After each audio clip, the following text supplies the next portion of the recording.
আমি তোমাকে বারণ করেছি সূর্য ছাড়ো ওকে। সূর্য ছাড়ো। কে সূর্য? কে সূর্য মানে নাকি? কে সূর্য? ছাড়ো বলছি ওকে। ছাড়ো ছাড়ো। ভালো না কি সব বলছে? তুমি ছাড়াও। তুমি আমার সাথে গিয়ে বসুন, চলুন। আমার সাথে চলো না। আরে লোকটা ভালো না কি সব আজে বাজে কথা বলছে। এখানে শান্ত হন। ঠিক আছে আমি বসছি। বড়দের মাঝখানে কথা বলতে আছে? চুপ চুপ। কোনো কথা নয়, চুপ। এখানে চুপচাপ বসে থাকবেন।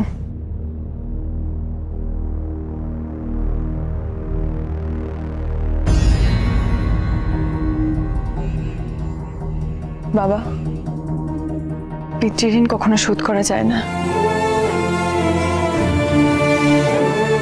আমিও পারবো না, কিন্তু তোমার পর যে আমাকে সব থেকে বেশি ভালোবেসেছে, আমাকে ঘর দিয়েছে, আমাকে ভরসা দিয়েছে, এই অবস্থায় আমি তাকে ছেড়ে যেতেও পারবো না। বাবা, দীপা, বাবা তুমি কোনো ভুল করছো না, আমি অনুরোধ করছি।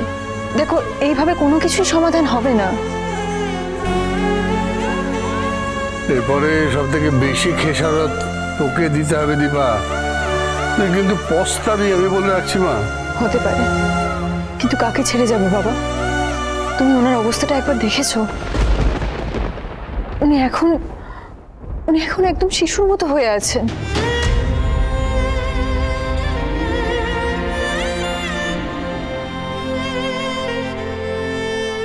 বাবা, আমি তোমার কাছে হাত জোড় করছি, তুমি প্লিজ আমার কথাটা একটু বোঝার চেষ্টা করো, প্লিজ বাবা। বুঝলাম এও বুঝলাম মা যে তোর মুক্তি নেই। আমি এইখানে দাঁড়িয়ে এইসব দৃশ্য সহ্য করতে পারবো না।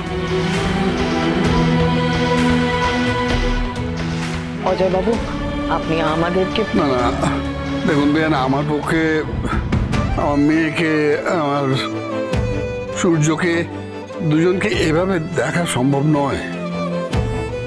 আমি আসি। অজয় বাবু, বাবা, তুমি যাও না তো, তুমি যাও না তো। আমি কোথাও যাচ্ছি না, আপনি শান্ত বসুন না, আমি কোথাও যাচ্ছি না। আপনি বসুন, আমার কাছে থাকবে। হ্যাঁ, আমি আছি। আপনি একটু শান্ত হন, আমি এখানেই আছি, আপনি শান্ত হন। তুমি কিন্তু যাবে না। আমি থাকবো, আমি আপনার কাছেই আছি।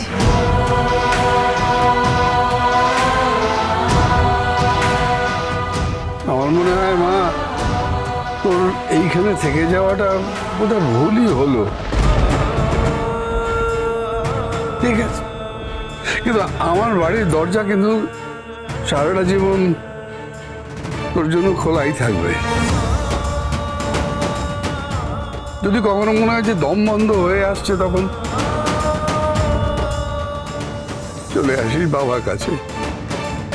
আমি তোর মুক্ত হওয়া পর্যন্ত অপেক্ষা করবো।